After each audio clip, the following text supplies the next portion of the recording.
الرحمن الرحيم الحمد لله والصلاة والسلام على رسول الله أما بعد সম্মানিত আমার দ্বীনী ভাইরা আসসালামু আলাইকুম ওয়া রাহমাতুল্লাহি ওয়া বারাকাতুহু।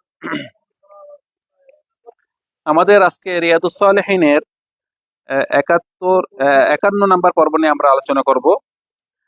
এই 51 নম্বর পর্বতে আমাদের নতুন একটি অধ্যায়, সেটি হলো বাবুল ইস্তিকামা। বাবুল ইস্তিকামা অর্থাৎ আল্লাহ সুবহানাহু ওয়া তাআলা দ্বীনের উপর অটল থাকা। আমরা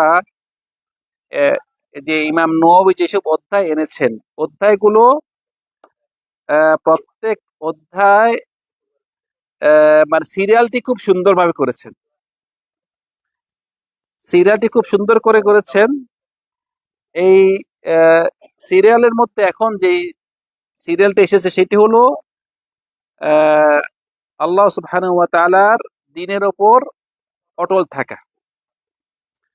এখানে যেভাবে নাকি ইমাম নওয়াবী যে সিস্টেমে এই বইটি সাজিয়েছেন, যে প্রত্যেকটি অধ্যায়ের প্রথমে কি আনেন, কিছু আয়াত আনেন, তারপরে হাদিস আনেন।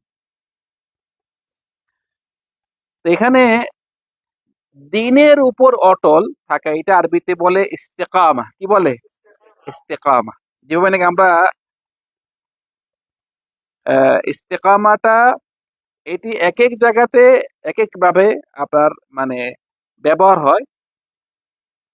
যেটা নাকি আমরা যেভাবে নাকি সূরাতুল ফাতিহাতে পড়ি ইহদিনাস সিরাতাল মুস্তাকিম, এটা কি আমাদেরকে সঠিক পথ দেখাও, সোজা পথ। আবার আরেকখানে ফাস্তাকিম, এখানে আয়াত যেটা আছে ফাস্তাকিম কামা উমিরতা, এখানে বলতেছে যে আয়াতটি আনছে প্রথম আয়াত যে ফাস্তাকিম কামা উমিরতা। ফাস্তাকিম মানে তুমি দ্বীনের উপরে অটল থাকো। এটা কাকে বলা হচ্ছে? কাকে বলা হচ্ছে? রাসূল সাল্লাল্লাহু আলাইহি সাল্লাম। যে তোমাকে যেভাবে আদেশ করা হয়েছে সেভাবে তুমি দ্বীনের উপরে কি অটল থাকো। তো কোরআন মজিদে রাসূল সাল্লাল্লাহু আলাইহি ওয়াসাল্লামকে যদি কোনো বিষয়ে আদেশ দেয়, এর অর্থ কি? উনার পুরো উম্মতকে। রাসূলুল্লাহকে কোনো আদেশ করলে এই যে বোঝা গেছে কি পুরো উম্মতকে আদেশ করা। কিন্তু কিছু কিছু বিষয়ে রাসূলের জন্য খাস, কিছু কিছু বিষয়ে রাসূলের জন্য খাস, এটা রাসূলের জন্য, অন্য কারোর জন্য না। কিন্তু বেশিরভাগ সময়ে যেটা রাসূলুল্লাহকে অর্ডার দিছে এটা সবার জন্য অর্ডার দেওয়া। কোন একটা হুকুম সাহাবাদের সময় হয়েছে, এটা মানে এই হুকুমটা আমাদের জন্য, সবার জন্য। কিন্তু এই ফাস্তাকিম কামা উমিরতা এটা কার জন্য? রাসূলুল্লাহকে বলছে এটা সবার জন্য। কিন্তু যেমন ধরো কোরআন মজিদে বলতেছেন যে আলাম নাশরাহ লাকা সাদরাক, এটা কার জন্য খাস? রাসূলের জন্য। তোমার মানে রাসূলের প্রশংসা যে রাসূলুল্লাহকে বলে আলাম নাশরাহ লাকা তোমার তোমার তোমার অন্তরকে আমি কি প্রশস্ত করে দিয়েছি, এটা রাসূলের জন্য খাস। বিয়ের বিষয়ে রাসূল সাল্লাল্লাহু আলাইহি সাল্লামকে আল্লাহ বিয়ে করতে 4 এর অধিক ওনার জন্য কি জায়েজ করেছেন, এটা কার জন্য খাস? অনেক আহকাম আছে, এটা রাসূলের জন্য খাস। কিন্তু বেশিরভাগ ক্ষেত্রে যেই রাসূলুল্লাহকে যেই আদেশ দিয়েছে এটা আমাদের জন্য আদেশ। এখানে আমরা আয়াতটা পেলাম প্রথমে ফাস্তাকিম কামা উমিরতা, তারপরে যেই আয়াতটা এনেছেন যে ইন্নাল্লাযীনা ক্বালু রাব্বুনাল্লাহু সুম্মা ইসতাকামু, যারা নাকি অবশ্যই যারা বলেছে রব্বুনাল্লাহ, আমাদের প্রতিপালক কে? আল্লাহ সুবহানাহু ওয়া তাআলা। এ কথা বলে কি চুপ ছিল? না, সুম্মা ইসতাকামু, দ্বীনের উপর অটল ছিল।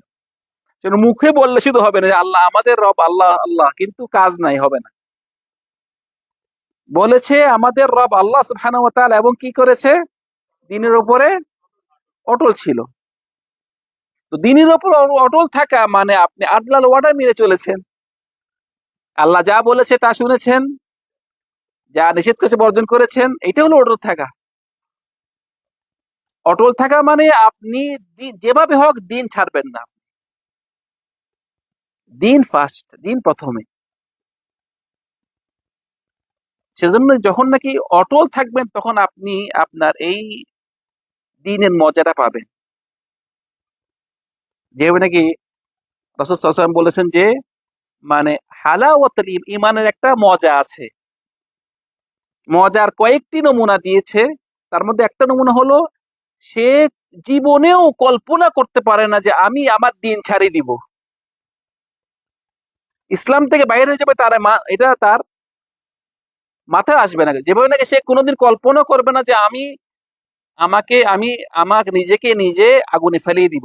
যেভাবে নাকি ঘৃণা করে নিজেকে নিজে আগুনে ফেলে দেওয়া, এভাবে সে ঘৃণা করে কি দিন ছেড়ে দেওয়া।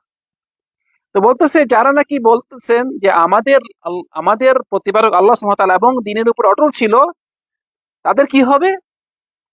বলছে তাতানাজ্জালু আলাইহিমুল মালাইকা। যখন নাকি তাদের মৃত্যু হবে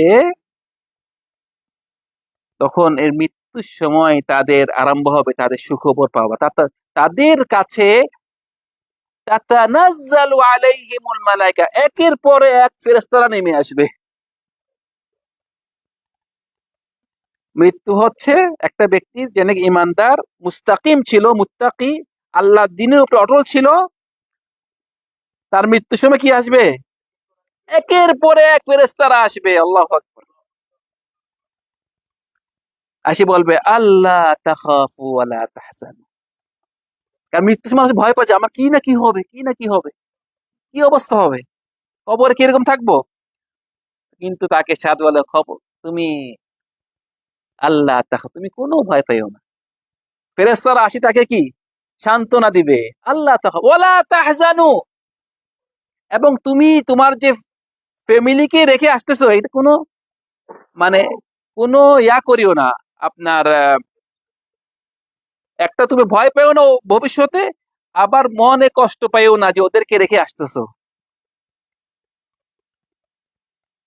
মনে কষ্ট রেখেও না এবং ভয় পেও না, তোমার জন্য ভবিষ্যৎ অনেক ভালো। ওয়া বেশিরু, এবং সুখবর নাও, সুখবর। ভয় পেও না, কোনো মন খারাপ করিও না। ওয়া বেশিরু বিল জান্নাহ, সুখবর নাও, তোমার জন্য আল্লাহ সুবহানাহু ওয়া তাআলা কি রেখেছে? জান্নাত রেখেছে। বিল জান্নাতিল্লাতী কুনতুম তুআদুন, যাইতে তোমাদেরকে আল্লাহ ওয়াদা দিয়েছেন। আবার বলছে নাহনু আউলিয়াউকুম ফিল হায়াতিদ দুনিয়া ওয়া ফিল, আমরা তোমাদের বন্ধু। ফেরেশতারা কি বলতেছে? নাহনু আউলিয়া, আমরা তোমাদের বন্ধু, দুনিয়াতেও ছিলাম এবং আখিরাতেও আমরা তোমাদের বন্ধু। আউলিয়া, ওয়ালি মানে বন্ধু, বলে আল্লাহর ওয়ালি মানে আল্লাহর বন্ধু। আল্লাহর ওয়ালি আল্লাহর বন্ধু। আলা ইন্না আউলিয়া আল্লাহি লা খাউফুন আলাইহিম ওয়া লা হুম ইয়াহজানুন, আল্লাহর ওয়ালিদের কোনো ভয় নাই। আল্লাহর ওয়ালিদের কোনো ভয় নাই। যেটা আমাদের আমিন ভাই বলছে আল্লাহর ওয়ালি হওয়া সহজ। সেজন্য আমরা অনেক ভাইকে দেখি বলি আপনি কি আল্লাহর ওয়ালি? বলছেন আমি আল্লাহর ওয়ালি না। কিন্তু আল্লাহর ওয়ালি হওয়া সহজ। আল্লাহর ওয়ালি হইতে কয়টা শর্ত লাগে? মাশাআল্লাহ, কয়টা শর্ত লাগে? দুইটা। কি কি? আল্লাহকে, আল্লাহর উপরে ঈমান আনা, আল্লাহকে ভয় করা। বাস আপনি আল্লাহর ওলি হয়ে গেছেন। মানে আল্লাহর ওলি হইতে কোনো কই এত বেশি মানে অনেক বড় আলেম হইতে হবে, অনেক বড় পীর হইতে হবে এটা না। যে কোনো সাধারণ মানুষ আল্লাহর ওলি হইতে পারবে। শর্ত হইলো কয়টা? দুইটা। এটা কে বলছে? কে শর্তটা বলছে? কে? আল্লাহ সুবহানাহু ওয়া তাআলা বলছে আলা ইন্না আউলিয়া আল্লাহি লা খাউফুন আলাইহিম ওয়া লা হুম ইয়াহজানুন। কে? আল্লাযীনা আমানু ওয়া কানু ইয়াত্তাকুন। আল্লাহর উপরে ঈমান এনেছে, আল্লাহকে এবং আল্লাহকে ভয় করে। আল্লাহকে ভয় করার অর্থ হলো আল্লাহর অর্ডার মেনে চলা, আল্লাহ যা নিষেধ করেছে তা বর্জন করা। এটা হলো মুত্তাকি। আচ্ছা আমি বলে দিব আয়াতটা, এটা সূরাতুল ইউনূসের একটা আয়াত, সূরা ইউনূস, কোরআন মজিদ। তারপরে দিয়ে নাহনু আউলিয়াউকুম, আব্দুর রহমান আফতাহ, নাহনু আউলিয়াউকুম ফিল হায়াতিদ দুনিয়া ওয়া ফিল আখিরাহ। ফেরেশতারা বলতেছে কি আমি তোমাদের বন্ধু, আমরা তোমাদের বন্ধু। কোথায় ছিলাম? দুনিয়াতে ছিলাম, এবং আখিরাত তোমাদের বন্ধু। এখন যে আল্লাহ সুবহানাহু ওয়া তাআলা তার কোরআন মজিদে আমাদের জন্য যে জান্নাতে যে রেখেছে, জান্নাতে কি আছে বলতেছে, ওয়ালাকুম ফিহা মা তাশতাহি আনফুসুকুম, জান্নাতে তোমাদের মনে যা চায় তাই পাবা, যা চায় তাই পাবা। মানে জান্নাতে যা রাখা হয়েছে, রাসূল সাল্লাল্লাহু আলাইহি ওয়াসাল্লাম বলতেছেন কি যে মানে জান্নাতের জিনিসটা এরকম যে আমাদের মানে আমরা কল্পনা করতে পারবো না জিনিসটা এরকম, মা লা আইনুর রাআত ওয়ালা উযুনুন সামিআত ওয়ালা খাতারা আলা কলবি বাশার। মানে আমাদের মানে ব্রেনও এটা অ্যাকসেপ্ট করতে পারবো না যে এটা কিভাবে, জিনিসটা কিরকম। শুধুমাত্র নামটা আছে যে এইটা এই নাম, এইটা এই নাম, আমরা একমত সবাই জমাত করবো ইনশাআল্লাহ এখানে। শুধু নামের ব্যাপারে যে এই নাম এই নাম, কিন্তু মানে জান্নাতে যেমন ধরেন ফল, ডালিম আছে, আঙ্গুর আছে, কিন্তু নাম হলো এক, কিন্তু দেখতে খাইতে পুরো অন্যরকম। শুধু জান্নাতের সাথে আর দুনিয়ার সাথে যেসব নিয়ামত আছে শুধু নামে এক, কিন্তু কাজকর্মে কি পৃথক। জান্নাতে মদ আছে, দুনিয়াতে মদ আছে, কিন্তু জান্নাতের মদ দুনিয়ার মদের মতো না। তো মোটামুটি বলতেছে তোমরা জান্নাতে যা চাও তাই পাবে, ওয়ালাকুম ফিহা মা তাদউন, এবং যেটা তোমরা মানে যেটা মনে চাই এটা পাবা, আর যেটা তোমরা চাবা এটাও পাবা। মনে যেটা আসবে এটাও পাবা, আর যেটা তোমরা চাবা এটাও কি পেয়ে যাবা। এতগুলো যে জান্নাতে বানানো হয়েছে, বলতেছে নুজুলাম মিন গফুরির রহিম,